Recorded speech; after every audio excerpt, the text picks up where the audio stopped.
Hello guys, அஸ்ஸலாமு அலைக்கும். Eid Mubarak to all. எல்லோரும் எப்படி இருக்கீங்க? நல்லா இருக்கீங்களா? காலையில் தொழுகையெல்லாம் முடிச்சுட்டு நாங்கள் இப்போ பீஃப் கிரேவி தான் பண்ண போகிறேன்.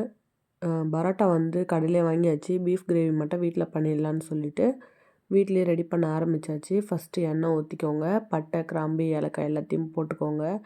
அதுக்கப்புறம் வெங்காயம் போட்டு நல்லா வதக்கிக்கோங்க.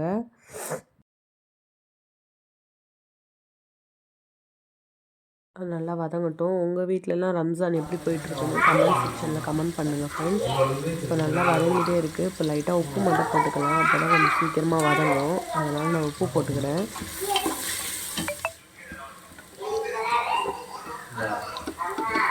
நெக்ஸ்ட்டு இஞ்சி பூண்டு பேஸ்ட் போட்டுக்கோங்க. அதுக்கு தேவையான அளவுக்கு இஞ்சி பூண்டு பேஸ்ட் போட்டுக்கோங்க. கொஞ்சம் எக்ஸ்ட்ராவே போட்டுக்கோங்க பீஃப்ன்றதுனால.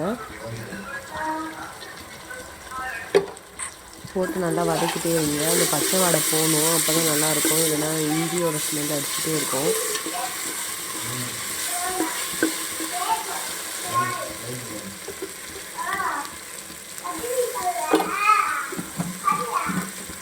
எனக்கு பத்தாத மாதிரி இருந்ததுனால இன்னும் கொஞ்சம் இஞ்சி பூண்டு பேஸ்ட் போட்டுக்கிட்டேன்.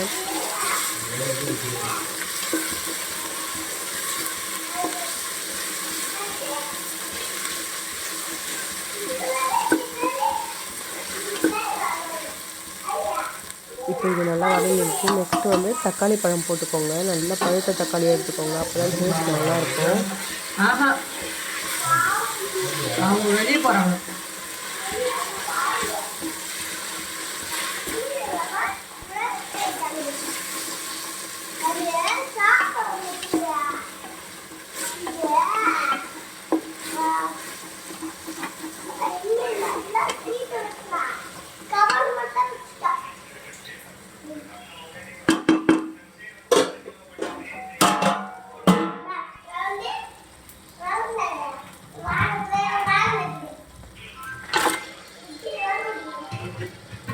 நெக்ஸ்ட்டு பீஃப் போட்டுக்கோங்க. நல்லா வாஷ் பண்ண பீஃபை எடுத்து போட்டுக்கலாம். நான் ஒரு 1 கிலோ கிட்ட போட்டிருக்கேன்.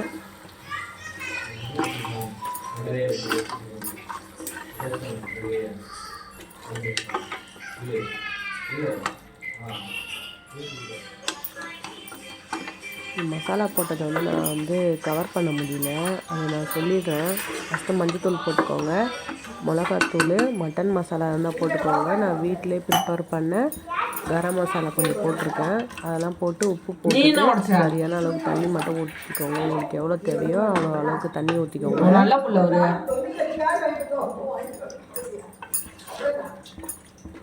அவ்வளோதான். இது நல்லா கிண்டி விட்டுட்டு ஒரு 10 விசில் கொடுத்தீங்கன்னா நல்லா பஞ்சு மாதிரி வெந்துடும் பீஃபு. அதுக்கப்புறம் நம்ம சாப்பிட வேண்டியது தான்.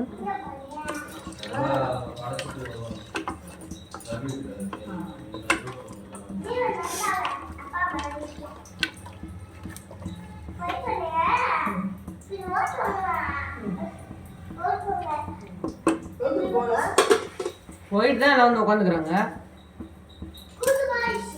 தேவையான அளவுக்கு இன்னும் கொஞ்சம் உப்பு போட்டுக்கோங்க. டேஸ்ட் பண்ணி பார்த்துட்டு உங்களுக்கு உப்பு கம்மியாக இருந்தால் உப்பு போட்டுக்கோங்க. அதை க்ளோஸ் பண்ணி வச்சுட்டு ஒரு 10 விசில் வரைக்கும் வெயிட் பண்ணுங்கள். நெக்ஸ்ட்டு நாங்கள் கடையில் வாங்கிட்டு வந்த பரோட்டாவே வச்சு வீட்டில் சாப்பிட்டு சிம்பிளாக முடிச்சிட்டோம். ஆஃப்டர்நூன் நாங்கள் மட்டன் பிரியாணி செய்யணும். அதனால் வேலையை கொஞ்சம் சீக்கிரமாக முடியணுன்றதுக்காக காலையில் சிம்பிளாக முடிச்சிட்டோம். அதுக்கப்புறம் மட்டன் பிரியாணி வீடியோ தான் பார்த்து என்ஜாய் பண்ணுங்கள். இங்கேயோட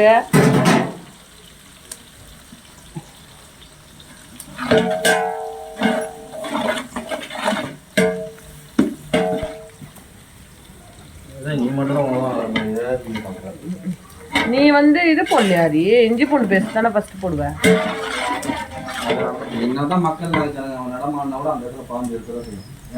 நல்லா கப கபன்னு எரியுது. நல்லா பிடிச்சிக்கிச்சு.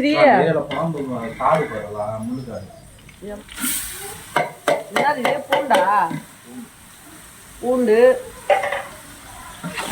போட்டு நல்லா கிண்டணுமா?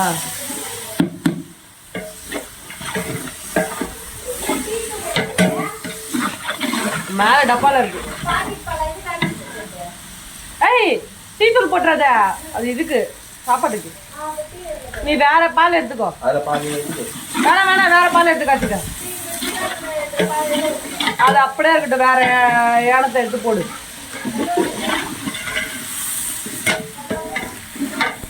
இஞ்சி போட்டாச்சா? இஞ்சி பூண்டு பட்டை கிராம்புலாம் போட்டாச்சு முன்னாடியே. ஃப்ரெண்ட்ஸ், பண்டாரி வந்து வேறு யாரும் இல்லை, எங்கள் கணவர் தான். மிளகாத்தூள் போட்டாங்க ஃப்ரெண்ட்ஸ். தண்ணி லைட்டாக இருக்கும். குடிக்கிறதுக்கா? தயிர் எடுத்துக்கோ.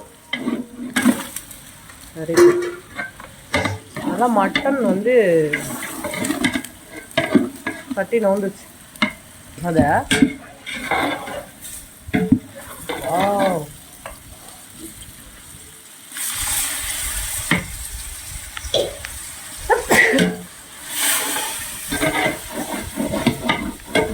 தக்காளி பழமா ஊத்துன?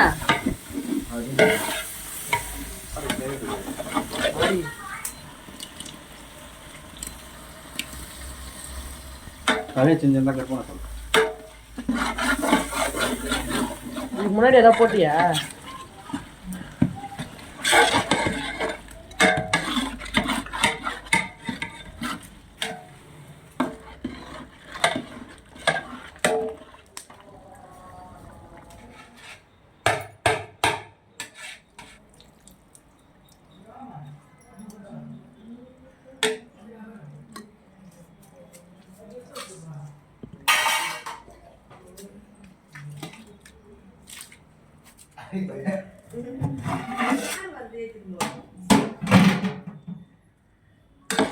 சுத்தி மண்ணு தேய்ச்சி வச்சா கறி பிடிக்காதுன்னு அது மாதிரி பண்ணிக்கலாம். தூக்கி காட்டு, ஒரு நிமிஷம் பூம் பண்ணி.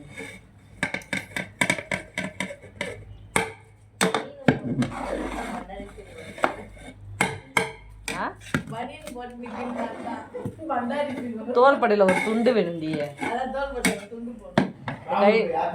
கையில வச்சுக்கிறான்ல அந்த துண்டு.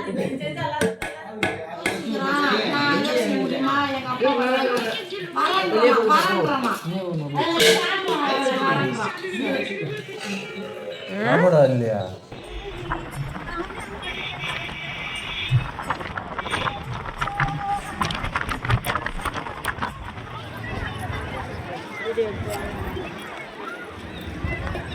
ஸ்டேட்டஸ்ல போடு.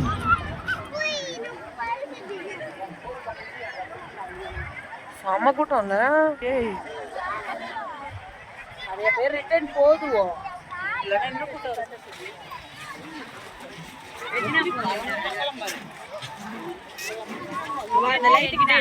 வா.